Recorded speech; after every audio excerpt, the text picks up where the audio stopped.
down the road. Richard Davies, ABC News, New York. The bad news for GM comes at a time when the White House is shifting gears, or at least is shifting its definition concerning the state of the economy. It's a response to some new polls and the result of a new man taking over as White House Chief of Staff. Sam Skinner in, John Sununu out. After months of White House denials, we're hearing now, yes, there is a recession. But President Bush said yesterday it doesn't matter how the economy is labeled. I'm less interested in what the technical definition is. You might argue, technically, are we in recession or not? But when there's this kind of sluggishness and concern, definitions, heck with it. Let's get on with the business at hand. The president is reportedly considering a one-time tax rebate to spur the economy. The Washington Post reports the plan would give each taxpayer $300 back next spring. But congressional opponents say the economy needs more than what they call an election year quick fix. Secretary of State James Baker is still holding get-acquainted sessions in the Soviet Union. His main concern as he travels around the various republics is nuclear weapons. Who has them now and who will control them in the future? It's all part of the power struggle in the country, a struggle that appears to be headed for a New Year's resolution. ABC's Mike Lee has more from Moscow. The Kremlin just didn't seem the same this morning following last night's announcement that the red flags of the Soviet Union will probably disappear by midnight New Year's Eve.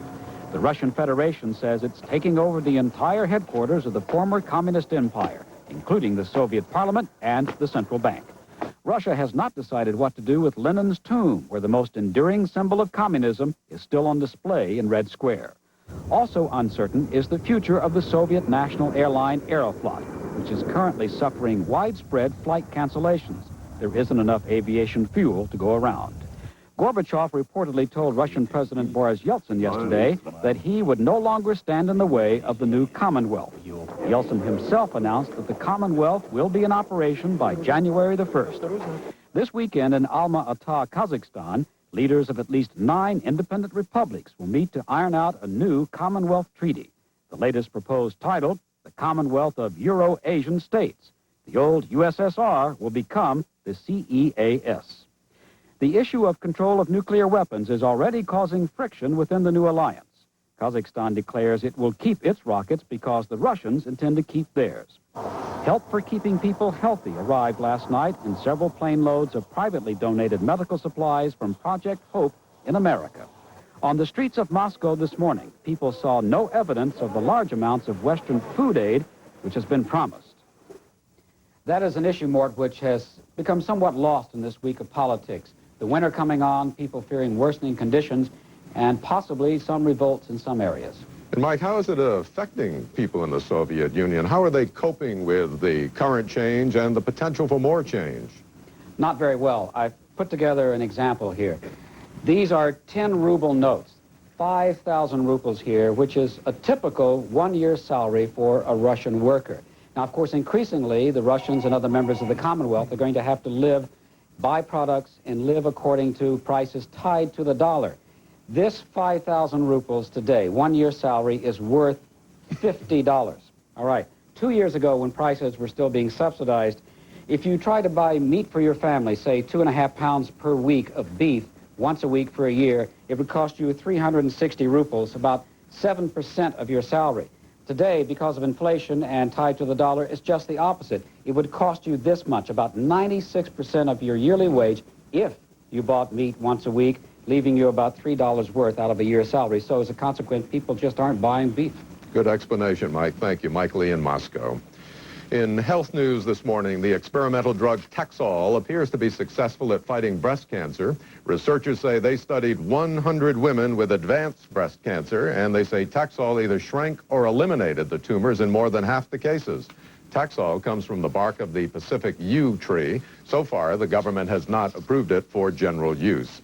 Finally, a familiar scene this time of year is a room full of wrapping paper, tape, and ribbons. Children at the Grattan School in San Francisco were doing a lot of Christmas wrapping this week. But the gifts aren't for mom and dad or friends at school. The gifts are part of a huge shipment of vitamins, medical supplies, and other helpful items going to the Soviet Union from the Children as Peacemakers Foundation. The youngsters say they're trying to make what could be a sad holiday season there a little bit better. A nice thing to do. Joan, Spencer?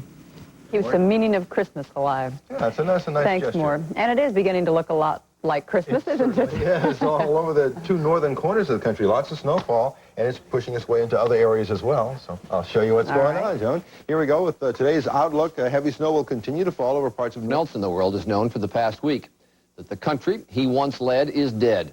Gorbachev yesterday agreed to dissolve the Soviet Union and replace it by the new year with Russian President Boris Yeltsin's Commonwealth of Independent States. Even the hammer and sickle flag will be lowered from over the Kremlin for the last time New Year's Eve. Joining us this morning are two men who were key players in U.S.-Soviet relations during the years of transition and change.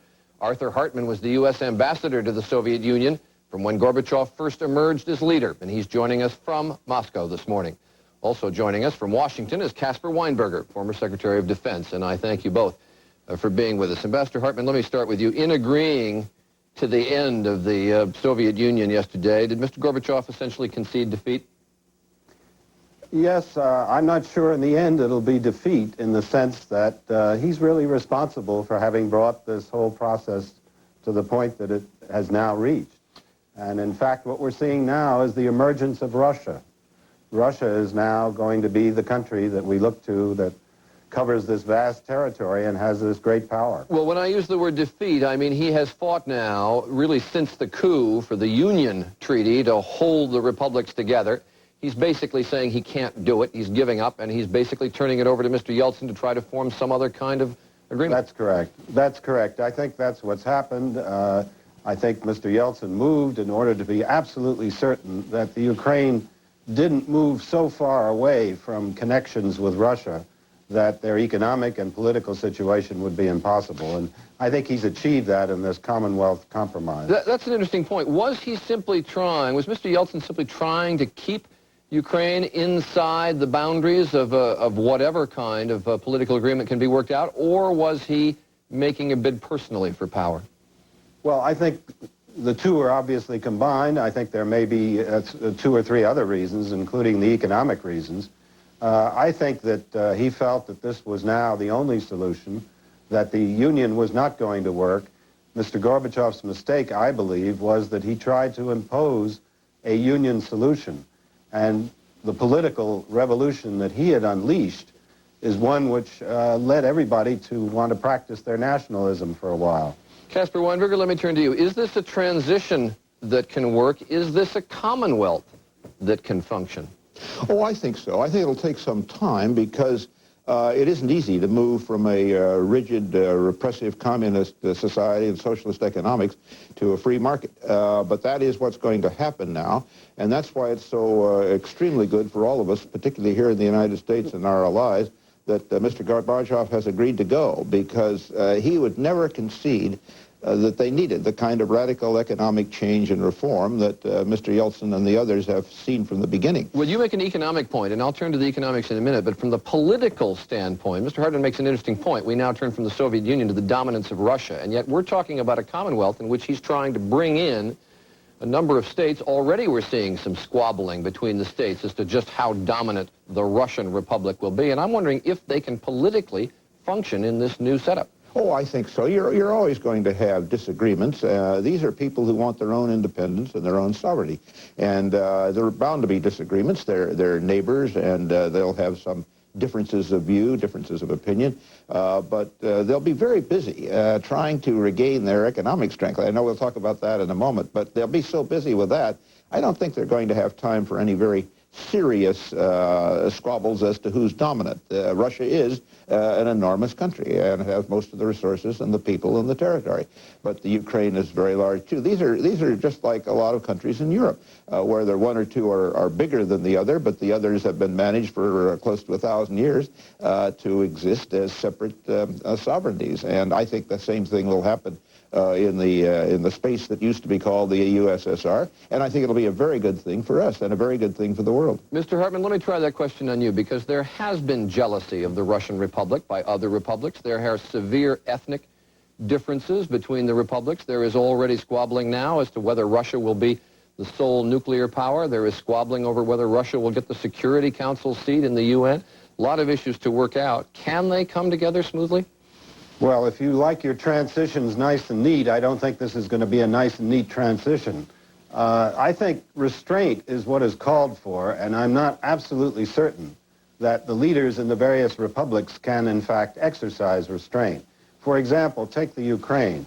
If they agree to some of these compromises to make this Commonwealth, there are more nationalistic figures than Mr. Kravchuk, who may say, you're giving away the store. You're not really allowing us to be as independent and sovereign as we want to be.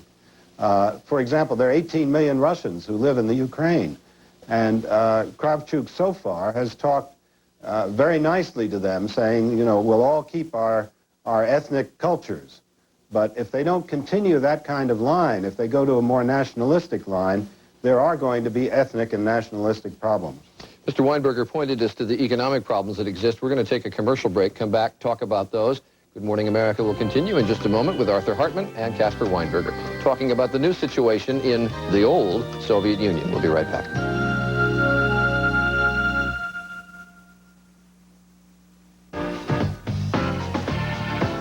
Later, folks who make a life-changing decision to stop and smell the roses. I think I'm going to shut the vents because the sun's...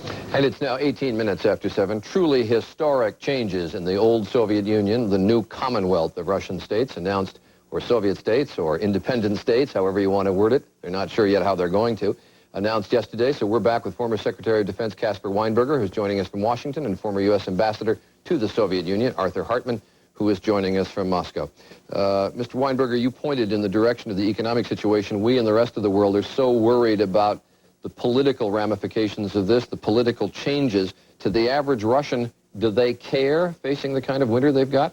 No, I don't think they're terribly interested, although there is still and always will be two basic factors, and I think that it's the thing that brought about or helped bring about the change. One is the unquenchable desire of the human spirit for freedom and for far more ability to express yourself and live the kind of life you want than was ever permitted under the Soviet Union. And the other is nationalism. These people are patriotic, and their patriotism goes, in many cases, to the Ukraine, to Russia, to individual republics. I don't think those are necessarily bad factors. I think they're very good factors. I do think we do not want to overlook what it was really brought about this historic change. I don't think it was Mr. Gorbachev nearly as much as it was their realization that they could not win any kind of military aggressive campaign, which they tried to for at least a couple of generations against the world.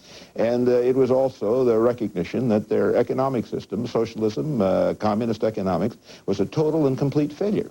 And it was Mr. Gorbachev's reluctance and indeed refusal to accept that latter part that I think has led finally to his downfall. And I think it's a very good thing for the world. Ambassador Hartman, the member of any of the republics on the street looking at all this, is his or her first concern the political changes going on, or the fact that they've got to get through this winter and trying to figure out some way to make ends meet?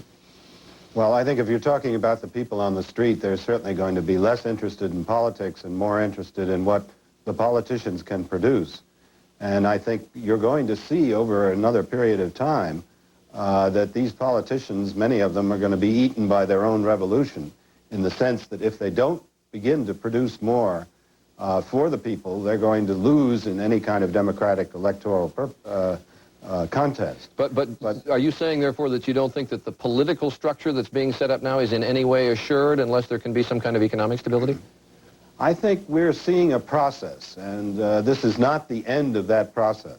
For example, these states are very much dependent on each other, built into their economies, and they can't change those things overnight, are interconnections that are going to have to be kept if they hope to have any sort of stable economy.